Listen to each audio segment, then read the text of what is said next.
আমার পিছনে যে পিলারগুলো দেখছেন এগুলো আমাদের প্রতিটি শহীদ ভাইয়ের এক একটি জীবন। জুলাই গণঅভ্যুত্থানে প্রতিটি শহীদ যেখানে শহীদ হয়েছে সেখানে তার স্মরণে এক একটি শহীদী স্তম্ভ, এবং এগুলো সারা দেশেই রয়েছে।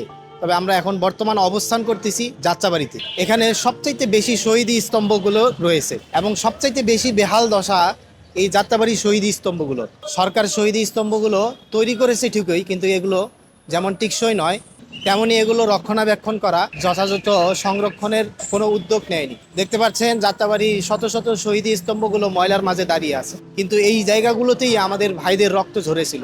আফসোস লাগে পিলারগুলোতে পোস্টার লাগিয়ে মুছে ফেলা হয়েছে শহীদদের নাম, নষ্ট করা হয়েছে সৌন্দর্য, মুছে ফেলা হয়েছে স্মৃতির চিহ্ন। সবচাইতে কষ্টের বিষয়, অনেক মানুষ জানেই না এই পিলারগুলো কি, কেন এগুলো এখানে দাঁড়িয়ে আছে, এগুলোর প্রতি আমাদের দায়িত্ব কি।